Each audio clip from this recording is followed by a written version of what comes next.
so ugma and Uy, ready for today. Broski, huwag mo itutok sa akin yan. Gagi, pare, wag kang matakot, wag kang mang-ear hat. This is all safe. Gotcha, broski.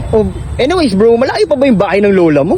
Well, a bit harayo pa from here. We just have to cross the Labuyan there. Likay lang tayo because the bus of there so nakakahalnas talaga and all. Pero di ba bro, yung bahay ng lola mo, ano lang yun, kubo lang, di ba? Ay, Gagi, gusto mo bang magkaaranggutan, marapado nung lola ko? Bakit naman? Because you're calling it as kubo lang. Here in the province, we call it as kubo minium. So kung ayaw mo paanggutan ng lola ko, you call it kubo minium, okay? Ay, sorry bro, but anyways, bakit ganyan ka? Parang ang pormahan mo parang Ghostbuster Bakit, Gagi? Makanos ba? Hindi, Okay naman hindi naman, pero nakapanibago broski. Hindi, Gagi pare, kasi akala nung iba, same with you, broski. Akala mo, kapag may kubo minium ka dito, super fácil lang i-maintain yan.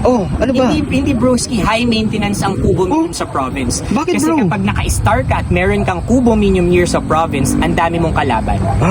Number one dyan yung mga annoying roof hoppers, yung mga kicks and all, lalo na kapag may bados na naka-star sa kubo minium ninyo. Ay, Gagi pare, like nagharapulasan sila sa atop ninyo and all.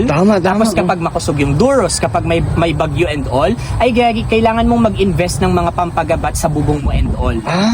Kasi or else rurulo pa din talaga yung bubong mo because yung kubo minium mo is made up of pawid. Gagi pare, nag-iirikot na yung dila ko and all. That's why sulot ko din to ngayon. Bakit bro? Bakit suot mo yan? Hindi, Gagi pare, kasi ang laman nito is bulong.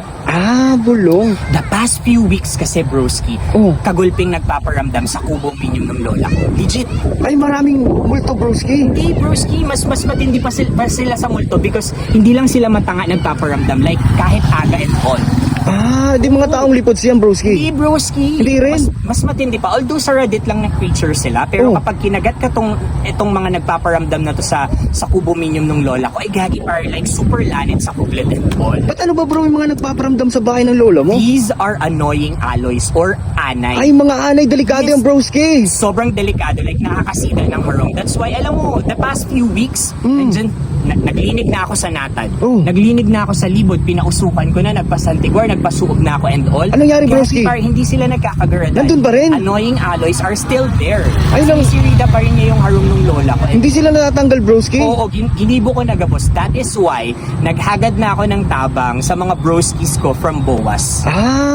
Kinuronta ko na sila dito, nag-email na ako and all. That's why dito na sila. Actually, nagka-irinutan na nila ako. Ay, nandun na sila? Kasi nagtataram-taram ako. Kasi yung Boas, Gagi pare, they offer a comprehensive treatment para magkagaradan yung mga alloys, yung mga nakakapikon, yung mga nakakasura, nakakasida ng harong mo and may mga device silang ini-install na ganito and may mga ganda. By face, Gagi pare, para siguradong hindi na magbabaralik yung mga annoying anays ninyo and all. Ay, ayos yung broski Oo, Gagi pare. So nagka-irinutan na ako ng mga taga-Boas doon. Tayo dito nagtataram-taram pa rin. Ang dami mo kasing hinahapot. Ay, sorry na, maray pa kayan.